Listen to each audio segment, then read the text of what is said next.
en novedades y bastante abajo en profundidad, pero a veces se nos olvida repasar el ABC de las letricas básicas de cómo empezamos. Entonces vamos a revisar y a repasar algo de fiebre, que a pesar de ser un tema que manejamos todos los días, a veces como que se nos olvidan algunas basecitas y simplemente recordarlas en el día de hoy. Eh,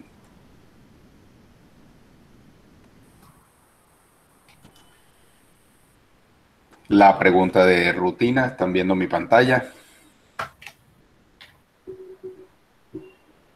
Sí se ve, doctor. No sé Ok, si alguien más quiera colaborarnos para listo. confirmar. Sí, la estamos viendo bien. Ok, entonces la primera pregunta es si es peligrosa la fiebre. ¿Por qué empezamos por allí? Porque esto es de cada día y muy seguramente si recordamos nuestras últimas consultas que hicimos en el día de ayer, eh, con toda seguridad la mamá nos está preguntando cómo hago para bajar la fiebre, es que ya le he dado, porque, pero la fiebre no le baja y a pesar de que tú le explicas que es un cuadro viral y todo lo demás, la mamá sigue insistiendo, pero ¿y cómo hago para bajar la fiebre? Porque se le tiene mucho miedo a esto. Entonces, eh, bueno, disculpa que me quedo aquí un poquito en desorden, pero la idea es que vamos a revisar hoy algunos conceptos básicos para saber realmente qué es lo que significa y cuál es la utilidad de la fiebre o las contravenciones, la, los peligros eventuales que pudiera tener, cómo manejamos la fiebre, si utilizamos más de un medicamento, qué hacemos cuando tenemos vía oral difícil y vía oral difícil. No necesariamente es que esté vomitando o devolviendo medicamentos. Prácticamente con decir que es un niño menor de 2 años ya lo convierte en una vía oral difícil, sobre todo para un medicamento como acetaminofén que tiene un sabor tan complicado y que es de los medicamentos más rechazados. Vamos a mirar una opción a la vía oral y finalmente cerramos con unas conclusiones. La fiebre, decíamos, es una enfermedad que es bastante frecuente en estudios que se hacen como en NICE, en el Reino Unido. Se encuentra que es la segundo motivo de consulta en un servicio de urgencias. Casi siempre es una respuesta fisiológica a una variedad de dolencias, casi siempre todas son infecciones y de esas infecciones casi siempre son virales. Sabemos que el tema COVID nos hizo cogerle más respeto al tema viral y entonces cuando en 2019 a una mamá le decíamos es un resfriado y decía la mamá cuál es la causa, uno decía viral, viral. Sí, pero viral hoy puede ser COVID y puede ser cualquier cosa, pero también tenemos otros virus ahí que también producen fiebre y que también eventualmente pueden ser de riesgo. Recordemos los adenovirus, influencias y otros que a lo mejor no son aparentemente tan agresivos como rinovirus o variedades de SARS-CoV que teníamos anteriormente que eran muy frecuentes produciendo resfriados. Eh, con respecto al tema del temor a la fiebre, seguimos hablando, en la literatura encontramos el término de fobia a la fiebre para describir este miedo que le tenemos los padres, el médico, la enfermera, la jefe, doctor, al niño de tal habitación, la fiebre no le baja, la fiebre no se le quita. Eh, y le tenemos bastante, pero bastante miedo a ello, a pesar de que entendemos que la fiebre es un mecanismo de defensa, que vamos a aclararlo un poquito más y que realmente no requeriría un tratamiento agresivo. ¿Cuánto es fiebre? Es una pregunta prácticamente sin respuesta. Eh, no existe una definición oficial para ello, pero hay un consenso en diferentes literaturas donde se habla que fiebre eh, es el aumento de más de un grado centígrado por encima de la media en el sitio donde se registre la temperatura y luego entonces la fiebre dependería del sitio de medición. Entonces mire que tenemos en los termómetros de oído que la temperatura media es de 36,6, igual que en la temperatura oral, pero la temperatura axilar, que es quizá la más frecuente que utilizamos, la temperatura media es 36,4 y en la rectal 37. Eso nos habla que dependiendo del sitio donde lo estemos tomando, podemos hablar de fiebre, incluso por encima de 37,4 por marcar un grado de diferencia con la temperatura media, y la rectal, que es la que hemos tomado prácticamente sin quererlo como temperatura de referencia, es la que realmente marca, consideraríamos fiebre a partir de 38 grados. 38 grados equivale a estos aparaticos, es el punto de referencia que han tomado estos aparaticos que se pusieron de moda durante la pandemia para la temperatura en piel, y ellos, la mayoría de los que he visto, te marcan en verde por debajo de 37, en amarillo entre 37 y 38, y de 38 para arriba definitivamente marcan en rojo. Pero ojo que una temperatura axilar tomada con un termómetro convencional de mercurio o digital convencional de contacto en axila, es probable que sientas al niño muy caliente, lo veas muy decaído y no te vaya a marcar sino un 37,4, 37,5. Finalmente vamos a entender pues que este numerito eh, es apenas de referencia, porque no nos interesa tanto si es 37,4, si es 38 o 38,5, sino el estado general del paciente, qué tan enfermo luce. Esto es más importante que el mismo número. Es más importante saber si tenemos un foco, es decir, la causa de la fiebre, lo que le repetimos todos los días a las mamás: no te preocupes por la fiebre, lo importante es saber qué es lo que está produciendo la fiebre, y sobre todo que nos acompañe de signos de alarma que ya vamos a mirar. La mayoría de los niños de 0 a 36 meses eh, tienen un foco infeccioso evidente, y en la gran mayoría la infección respiratoria aguda. Sabemos que esto también ha cambiado con la pandemia, y las infecciones respiratorias agudas apenas están empezando a reaparecer, pero durante todo el 2020 y buena parte de 2021 los cuadros respiratorios estuvieron cuasi abolidos, y no tuvimos los picos respiratorios en la intensidad que se vieron en los años anteriores, como aquel pico gigantesco que tuvimos en 2018, que también fue muy importante, que también dejó mucha mortalidad, con mucha menos exposición mediática en noticieros y demás, pero sí fue muy, muy, muy importante.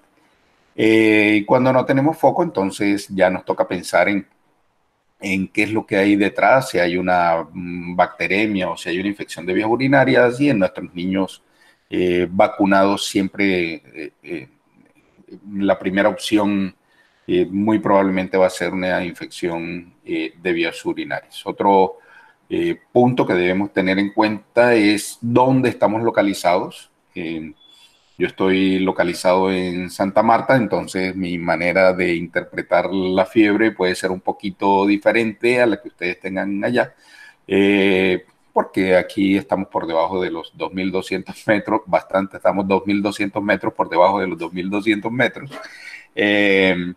Y entonces nos toca pensar en arbovirus, nos toca pensar en dengue, nos toca pensar en chikungunya, nos toca pensar en fiebre amarilla, y nos toca pensar en una cantidad de cosas diferentes a las que tienen, por ejemplo, en Bogotá. Un punto que sí es crítico es el menor de 3 meses o el niño que definitivamente luce enfermo. Ahorita lo vamos a aclarar mejor, porque muy seguramente va a requerir manejo intrahospitalario. AYAPI nos hace un gran favor recolectando esto que se sabía, sintetizando esto que se sabía desde hace mucho tiempo en la literatura, y entonces nos dice cuáles son las preguntas que hay que hacer: desde hace cuánto tiempo que tiene fiebre, si tiene fiebre más de 5 días, si la ha tenido todos los días, si en los últimos 15 días ha estado por debajo de los 2.200 metros. Ahí no lo había mencionado, también dentro de los riesgos a menores alturas está la malaria. Y preguntar específicamente por síntomas como el dolor de cabeza, el dolor retrocular, las osteomialgias, postración, dolor abdominal continuo, intenso, localizado en un solo sitio, los vómitos persistentes. Y cuando examinamos, esto es puro AYEPI, esto está en esas tablitas del manual de procedimientos, si se ve tóxico, si tiene apariencia de enfermo grave. Fíjense que la otra literatura, que es internacional, simplemente dice como qué malo está. Acá seguimos utilizando algo parecido y dice apariencia de enfermo o grave cuando afrontamos al niño con fiebre. Se tiene actitud o respuesta frente al estímulo social. Como pediatra siempre intentamos conversar con el niño, hacerle juegos, sonreírle. Y esta es una señal que pudiera pasar por alto, pero que es muy importante. El niño que interactúa perfectamente con el examinador y que sonríe, que está activo, que está alerta, es una muy buena señal. Hay que buscar siempre la rigidez de nuca, a pesar de que los numeritos de meningitis cambiaron desde las vacunaciones, especialmente contra hemófilos neumococo. Hay que seguirla buscando, y las características de la piel que nos señalen cualquier trastorno hemorrágico que pueda aparecer en enfermedades más graves, infecciosas, dengue, meningococos y todo esto. Evaluar el estado de hidratación, si hay brotes, exantemas que nos den una orientación, signos de infección local grave como celulitis, artritis y demás. El cuadrito finalmente de AYEPI, que se construye con todo este interrogatorio y examen físico, nos lleva al semáforo, y en el primer cuadrito del semáforo nos ponen unas señales de alerta, que es donde me voy a detener un poquito, pues, con referencia a este cuadro. Y es, número 1, el niño menor de 3 meses y con fiebre de 38. Anteriormente no le dábamos mucha importancia al nivel de fiebre, y decíamos que 38 o 39 o 40 no nos indicaba la gravedad de la fiebre. Sin embargo, por algunos estudios en AYEPI se decidió darle claridad, sobre todo para unificar manejos que pasaba si yo tenía una temperatura a partir de ciertos grados. Entonces, un niño con menor de 3 meses con fiebre de 38 es alerta roja, y aunque no lo diga ahí, el niño de 3 meses con fiebre de cualquier grado para mí es señal de alerta. 37,4, 37,5, un niño que no come, muy seguramente estamos en problemas. El mayor de 3 meses, de 3 a 6 meses, pero que tiene fiebre de 39 y que no tenemos foco, también es signo de alerta.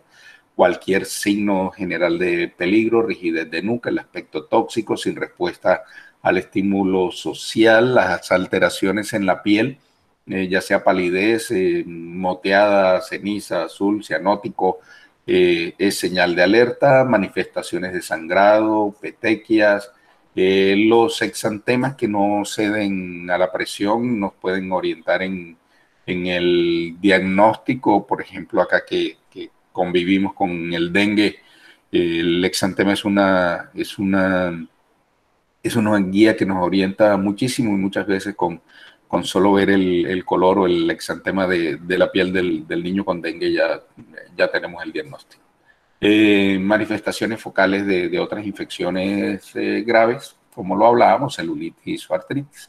Aquí entonces consideramos una enfermedad febril de alto riesgo, y dependiendo del sitio donde estamos vamos a proceder a tomar paraclínicos o demás, pero si estamos en un menor nivel de tensión, vamos a tratar la fiebre, tratar la convulsión si aparece. Esto es copiado textualmente de cómo aparecen en AYEPI, a garantizar la adecuada hidratación, colocar oxígeno y todo lo demás. En la siguiente escala, en los amarillos, ya no tenemos todos esos signos de alarma, pero aparece uno más, que es el niño entre los 6 meses. Arriba estábamos hablando de entre 3 meses y 6 meses con 39 grados. Acá ya estamos hablando en el niño mayor de 6 meses, pero menor de 2 años con 39 grados. Lo ubicamos aquí en la mitad, en esta señal amarilla, y la respuesta inadecuada al estímulo social. ¿Hay algún micrófono prendido por ahí? Ajá, igual, yo estuve con Cuando hay un respuesta inadecuada al estímulo social, también lo ponemos en esta línea de amarillo y lo sí, consideramos yo intermedio. decía, ah, bueno, ella, Isabela, dice que no tengo una gonorrea.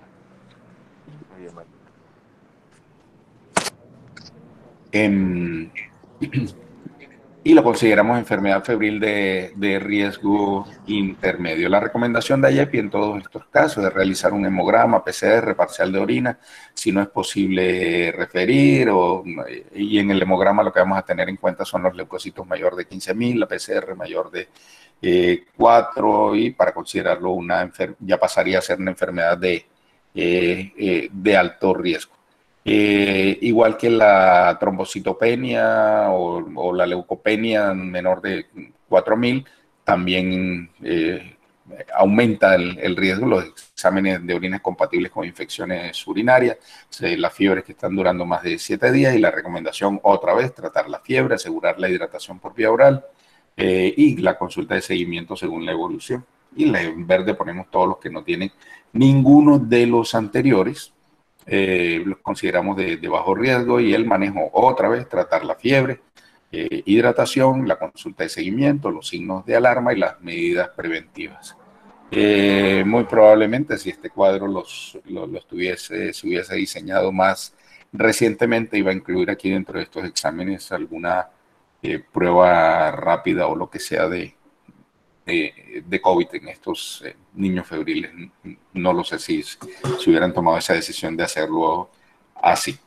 Llamativo que, a pesar de, independiente de donde pongas el semáforo, en rojo, en amarillo, en verde, siempre se habla de tratar la fiebre. Para tratar la fiebre vamos a recordar un poquitico esto que el tiempo empieza a hacernos olvidar, cómo se produce la fiebre. Entonces tenemos una representación muy bonita allí del cerebro con el hipotálamo, con el núcleo anterior, la región preóptica, y ahí a ese sitio llegan las citoquinas proinflamatorias como la interleuquina 1, la 6, la prostaglandina 2, el factor de necrosis tumoral, haciendo que se produzca la ciclooxigenasa 2, que también nos hace un círculo vicioso allí porque estimula la producción de más prostaglandina 2. Y con esa orden, el hipotálamo lo que toma la decisión es de llevar la temperatura a un punto más alto del cual lo maneja la persona, en este caso el niño, habitualmente. ¿Para qué lo lleva allá? Lo vamos a entender ahorita en las siguientes slides. Lo primero que hace es, a través de nervio simpático con norepinefrina, producir contracción de los vasos sanguíneos para disminuir la pérdida de calor, pero también actúa sobre el tejido adiposo, produciendo termogénesis por estimulación de toda esa cantidad de mitocondrias que hay dentro de los adipocitos pardos. Y otro de los mecanismos importantes es a través de nervios motores, por intermedio de acetilcolina, producir espasmo muscular, los famosos escalofríos, para aumentar la generación de calor, que junto con la disminución de pérdida de calor, el resultado finalmente termina siendo la elevación de la temperatura. Esto es lo que llamamos la fase 1 de la fiebre. Además que los medios conductuales, es decir, ¿qué hacemos cuando el niño está con fiebre para elevar la temperatura? También ayudan a subir la temperatura, es decir, siempre buscamos un ambiente más cálido, ponemos más ropa. Entonces, si estamos en Bogotá, más cobijas, más chaquetas, acurrucados, la cama, la agüita de panela con limón calientico, todo eso aumenta más la temperatura, hasta que llega el punto al que el hipotálamo decidió. No sé cómo lo decide, no sé cuál será el punto en cada niño, en cada reacción, en cada patología, donde ya la fiebre, la temperatura se estabiliza. No es que esta fiebre vaya a subir indefinidamente, simplemente se pone en un punto más alto. Entonces la producción, cuando ya alcanza ese punto, la producción de calor y la pérdida de calor están equilibradas, y el niño se ve rojo, rubicundo. Muy seguramente ya estamos en el punto máximo, y aquí ya no hay escalofríos porque ya no va a seguir utilizando los mecanismos para aumentar la temperatura, y es un punto en donde vemos al niño como dormido, pero está más tranquilo, pero está rojo, pero está encendido en fiebre, como dicen las mamás. Y luego viene la fase 3, en el momento en que se controle la infección o por cualquier razón empieza a bajar la temperatura, desaparecen estos prostaglandinas proinflamatorias y empezamos a hacer el mecanismo contrario y viene entonces la dilatación de los vasos sanguíneos, viene el aumento de la transpiración, la pérdida de líquido, para todo disipando calor, por pura disipación de calor, logramos disminuir la temperatura. Sabemos por muchos estudios que esta elevación de la temperatura, para que el hipotálamo decide subir la temperatura, es para obtener resultados benéficos, y uno de ellos es atenuar la viabilidad de patógenos, y porque activa el sistema inmune y ayuda a controlar la infección por diferentes procesos. Este es un artículo donde se revisa muy a detalle cuál es la respuesta del sistema inmune ante esta subida de temperatura, y es un artículo bien extenso de unas 14 páginas, pues obviamente incluyendo las bibliografías, pero les traigo algunos de los cuadritos más interesantes y de las cosas que más logra la fiebre al aumentar esta temperatura. Aumenta la liberación de los neutrófilos en la médula ósea, entonces hace que haya más neutrófilos rondando por allí, promueve el reclutamiento de los neutrófilos en los pulmones y en los sitios de infección. Así la infección sea en otro sitio, en el pulmón ocurre esto que llamamos el respiratory burst, el estallido pulmonar, que incrementa la actividad antibacteriana en pulmones. Se vuelven como una especie de filtro de infecciones a través de aumento de presencia celular allí, para reclutar en ese sitio los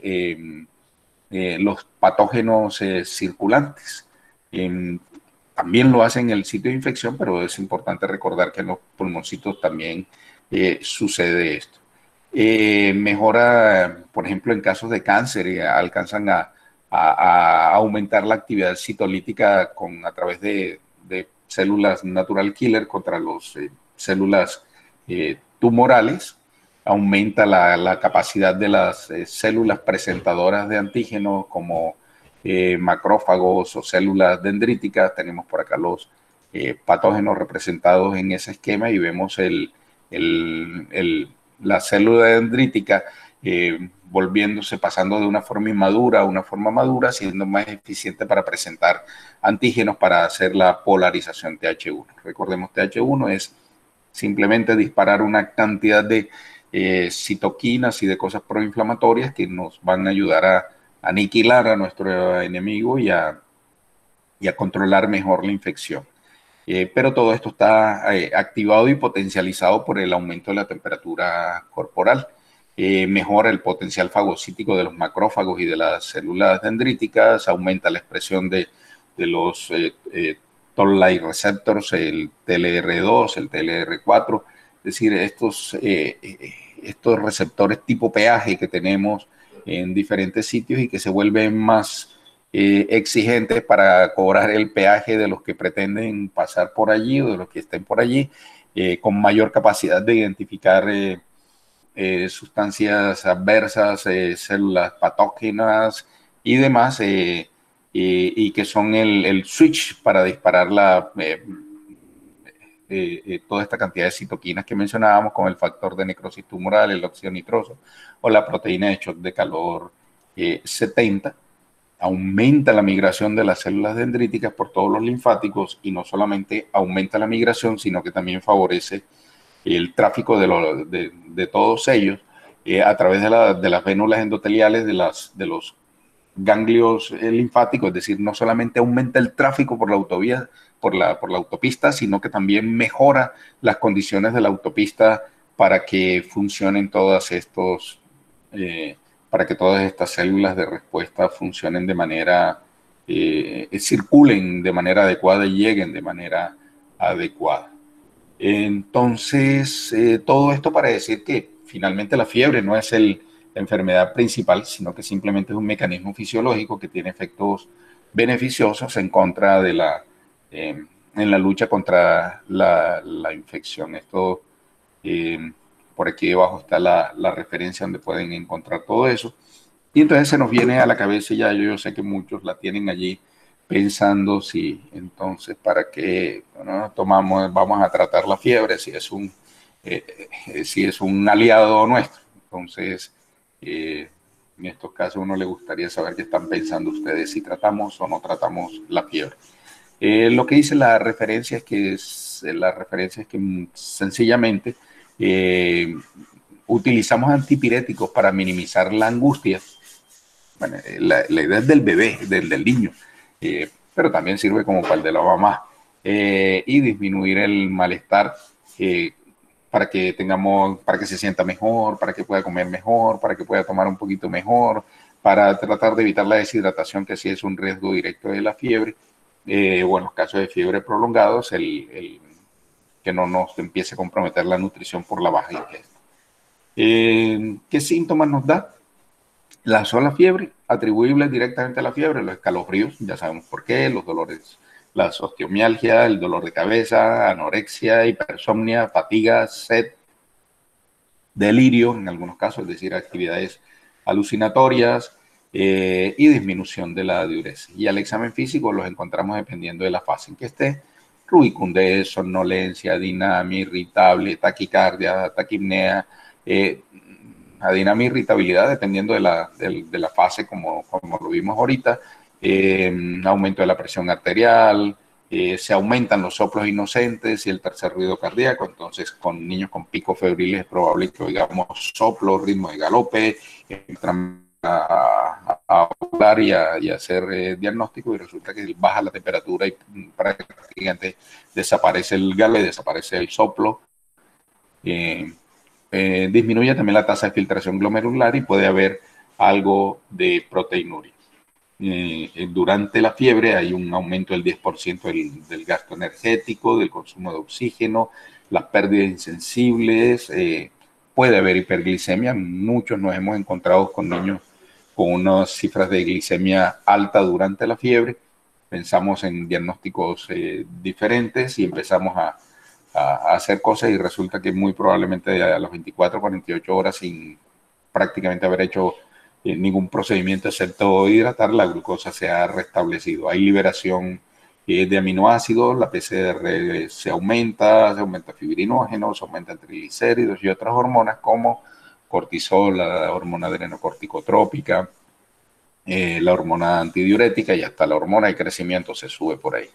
Y hay algunos otros parámetros que están disminuidos durante la fiebre. Ahora, los riesgos que sí realmente nos pone la fiebre. Vamos a enumerar 4, y si a alguien se le ocurre puede prender el micrófono y decirnos: pero yo sé que también produce tal cosa. Pero después de revisar, mirar, tenemos 4 potenciales complicaciones atribuibles directamente a la fiebre. Número 1, la deshidratación.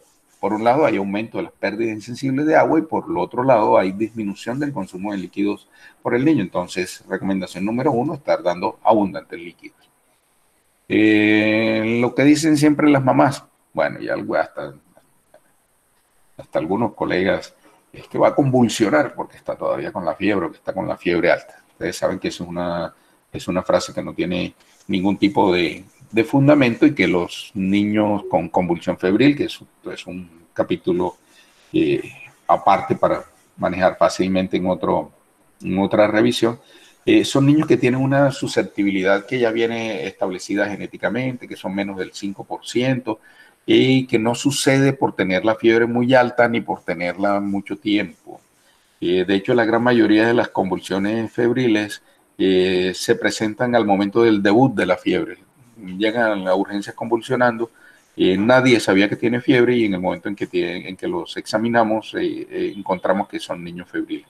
ocurre en este momento en que pasamos de temperatura normal, cuando el hipotálamo hace todo lo que tiene que hacer y empieza a subir la temperatura, ahí, de una temperatura base a una temperatura elevada, puede dispararse esta convulsión, que terminan siendo, en términos generales, para no profundizar en ellos, benignas en el sentido de que su morbilidad en lo que tiene que ver con secuelas o mortalidad son prácticamente inexistentes. No digo que sean, pero la convulsión febril como tal, uno pudiera decir que no tiene complicaciones, a pesar de todo lo aparatosas y lo horrible que puedan ser. La otra actividad, lo otro que es atribuible directamente a la fiebre es el delirio, las actividades alucinantes. Esta sí tiene alucinatorias. Esta sí tiene que ver con el grado de la temperatura y con la persistencia de la fiebre. También es específica de algunos niños que han tenido la fiebre muy alta durante algún tiempo, que empiezan a tener alucinaciones. Son absolutamente inespecíficas, no están relacionadas con la severidad de la enfermedad de base. No quiere decir que tenga que la neumonía sea más grave, ni quiere decir que tenga meningitis, ni quiere decir que tenga nada. Es simplemente un niño que tiene una temperatura bastante alta o durante un tiempo prolongado, un niño que en particular a él lo hace ver cosas inexistentes. Mejoran sencillamente al bajar la temperatura. Y la otra tema que puede aparecer directamente atribuible a la fiebre es el herpes, que pueden ser simplemente recurrencias de herpes o vesiculación de la mucosa labial por los cambios de temperatura. ¿Qué medicamento utilizamos? Después de revisar mucho y mucho, sabemos que hay muchos más. El acetaminofén o paracetamol, que son exactamente lo mismo, son dos denominaciones diferentes de la misma molécula. Y el ibuprofeno son las dos intervenciones más utilizadas para controlar la fiebre en los niños. Tienen algunas diferencias. El paracetamol o acetaminofén es un analgésico antipirético, no tiene efecto antiinflamatorio, es decir, al hacer analgésico antipirético quiere decir que tiene que ver por allá arriba con la ciclooxigenasa, pero no interviene con las interleuquinas, que finalmente son las que activan esta ciclooxigenasa, a diferencia del ibuprofeno, que sí es un antiinflamatorio no esteroideo, que tiene acción central en temas de ciclooxigenasa, pero también periférica, es decir, también te va a disminuir las interleuquinas en el sitio de la fractura, en la garganta inflamada por la amigdalitis. Ahí también nos ayuda a controlar interleuquinas. La del paracetamol solamente es central por inhibición de la ciclooxigenasa. Ahora, el acetaminofén tiene absorción oral y rectal. Ibuprofeno con toda seguridad tiene absorción rectal también, pero como tiene problemas de producir algo de mucositis, casi nunca se utilizan. Pueden haber literaturas con estudios con ibuprofeno intrarrectal, pero principalmente se utiliza por vía oral. El metabolismo de ambos es bastante similar, hepático y con excreción renal. Y la dosis, la farmacología de estos medicamentos es un poquito diferente. El tiempo de vida media del ibuprofeno es más largo, entonces utilizamos periodos de administración de 6 a 8 horas con dosis que van de 5 a 10 miligramos por kilo, mientras que el tiempo de vida media del paracetamol es bastante corto, estamos hablando de 2-3 horas aproximadamente.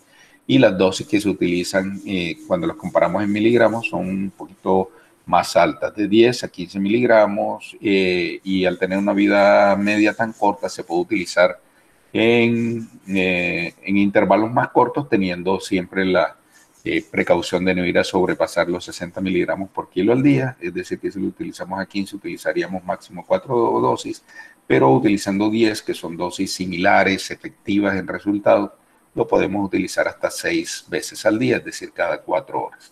efectos adversos, alergia, exacerbación de asma, que antes creíamos solo sucedía con los antiinflamatorios no esteroideos, sabemos hoy en día que ya ocurre también con el paracetamol. Y acá, además de esta exacerbación de asma, sabemos que el ibuprofeno es antiagregante plaquetario y tiene la capacidad de inflamar las mucosas, de producir sangrado en el tracto gastrointestinal, por allá en los riñoncitos nos alcanza a producir algo de nefritis, por lo tanto en la sobredosis se corre el riesgo, además de convulsión, apnea, hipotensión, falla renal, que es uno de los hallazgos más frecuentes en la toxicidad por ibuprofeno. Y bueno, en uno de los grandes riesgos con el acetaminofén es que esta angustia o fiebrefobia lleva muchas veces a repetir los medicamentos, a que el niño lo vomitó y la mamá no supo cuánto, pensó que lo vomitó y le repetía la dosis una y otra vez. Las diferencias de concentraciones, sabemos que muchas veces se piensa que las goticas todavía existen, a pesar de que la marca más comercializada en Colombia ya no tiene esa presentación, en otras presentaciones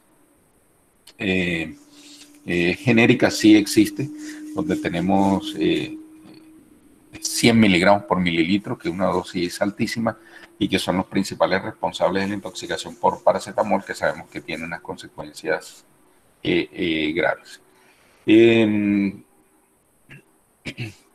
Una de las maneras de medir, perdí aquí un poquito, es en la toma de decisiones, pues, entre utilizar un medicamento y otro, es que siempre tenemos la sensación que otros medicamentos como ibuprofeno, dipirona, y no sé cuáles otros puedan tener pueden ser más efectivos que el acetaminofén. Pero en lo que tiene que ver con ibuprofeno, en esta revisión sistemática de la literatura, no se encuentran diferencias significativas en el efecto del paracetamol en comparación con el ibuprofeno. Pueden considerarse igualmente eficaces en el tratamiento de los niños. Hay una conducta que vemos muy frecuentemente, que es combinar o alternar los medicamentos, y existen revisiones sistemáticas que nos hablan de esto. Y en esta revisión que está en la base de Cochrane, nos muestra qué pasa con alternar un medicamento, dar una dosis de acetaminofén, una de ibuprofeno. Nos muestra que al principio, por lo menos en la primera hora, no hay diferencia, pero en la hora 4 y en la hora 6 sí se encuentra un poquito de mejor efecto cuando se alternan los dos medicamentos.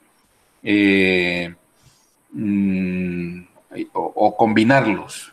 Hay gente que los formula al mismo tiempo, de este y este. Es una conducta menos frecuente. La anterior sí la vemos muy a diario. Los resultados son similares, sin mayor diferencia en la primera hora, pero con mejores resultados en la hora 4 o en la hora 6. Y entre las dos, entre combinarlos y alternarlos, pareciera que hay algún mejor resultado en la revisión sistemática en las conductas alternantes. Eso no quiere decir que se estemos recomendando que se estén utilizando alternadas. Cuando revisamos las diferentes guías en diferentes países, Inglaterra, Canadá, Estados Unidos, Italia, estas son las referencias más recientes, a pesar de que ven por aquí algunos añitos muy antiguos.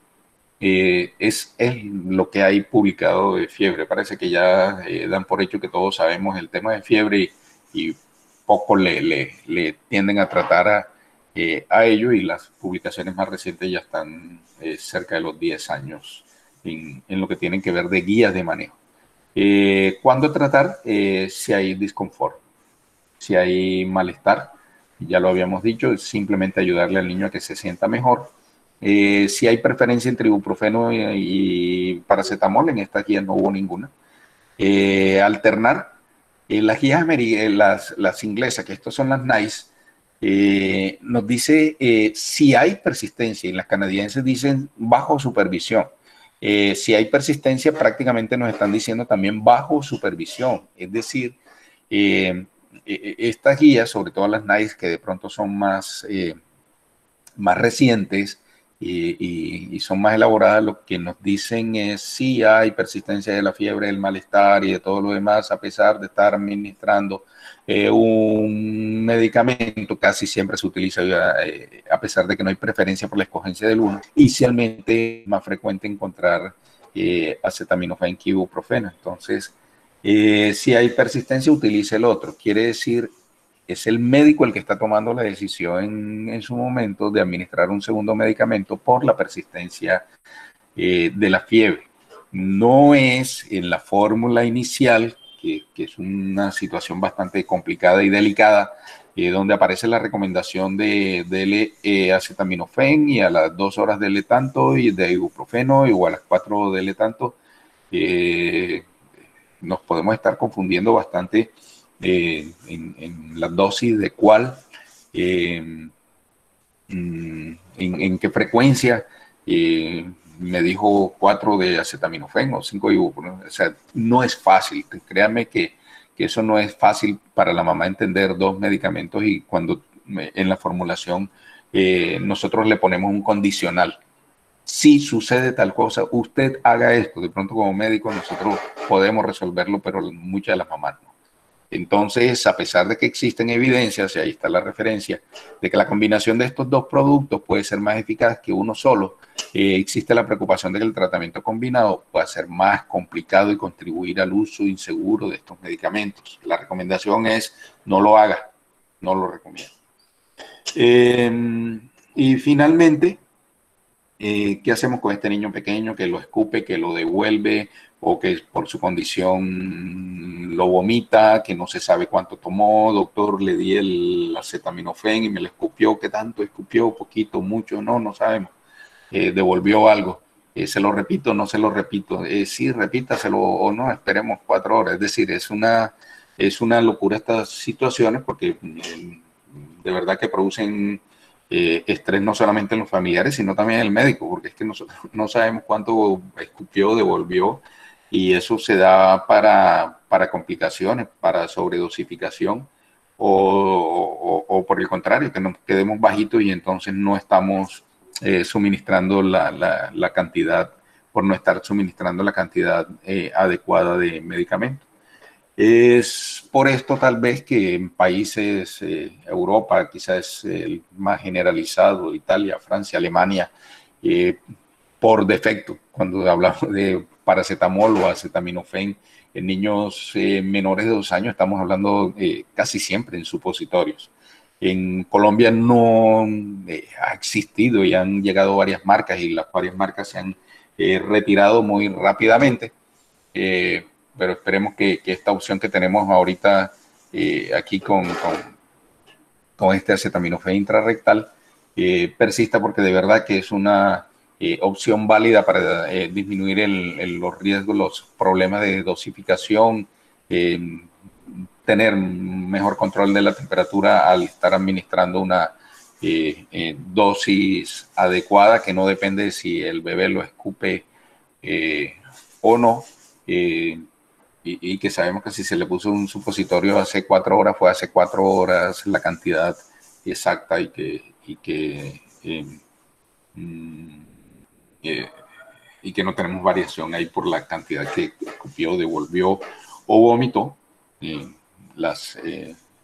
esta única presentación que tenemos por ahora en Colombia de 125 miligramos, queda perfecto precisamente para menores de 2 años, porque si lo ponemos a 10 kilos nos da 12.5 miligramos por kilo, que es en promedio el peso de un niño de 2 años, y si lo ponemos a 15 miligramos nos alcanza para un niño de 8.5 kilos. Estamos hablando de un niño de 6, 7, 8 meses, dependiendo de la contextura. Para un artículo ya para cerrar la presentación, saber si siempre preguntan si es más efectivo, si la absorción es igual, es que la absorción por vía rectal es errática, que es menor que la oral, no sabemos. Hoy en día sabemos que estos puntos, si bien son importantes en en saberlo, lo más importante es si tenemos el resultado clínico adecuado, y les traigo un estudio clínico que por lo menos para mí es de un resultado contundente, porque volviendo al tema de las convulsiones febriles, a todos los médicos nos han enseñado, haga lo que usted haga, el niño le va a convulsionar, es decir, siempre va a presentar la fiebre. Los médicos que le dicen a la mamá no le deje subir la fiebre para que no le convulsione, toca ir a hablar con ellos y explicarle algunas cositas, porque de verdad están haciendo una recomendación que no es correcta.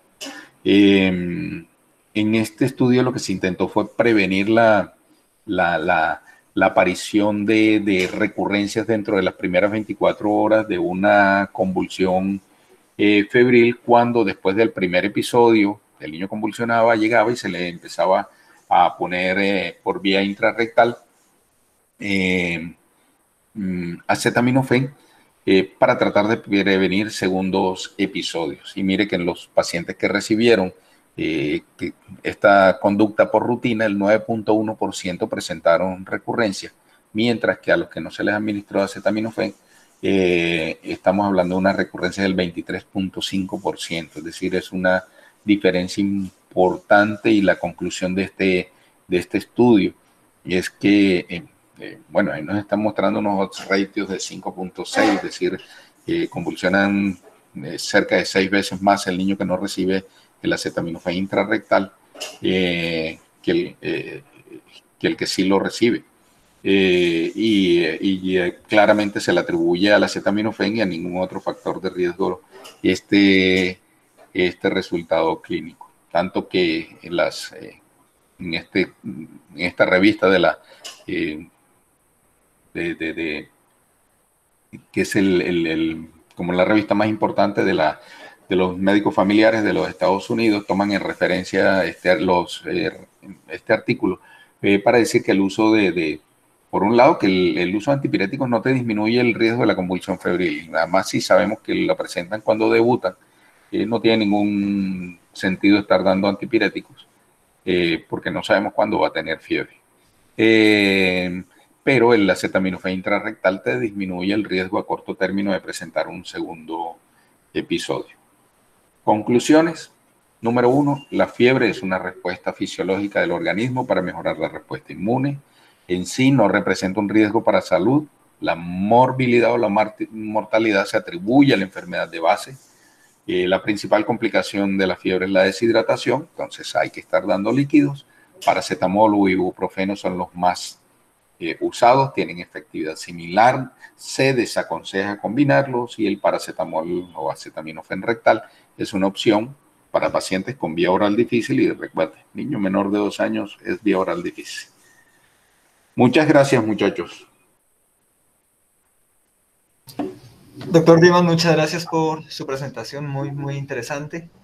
Ahora vamos a dar paso a Carolina para que nos muestre exactamente cuál es el producto nuevo que llegó al país para pues conocerlo y empezarlo a usar. Hola, buenos días. Muchas gracias, doctor.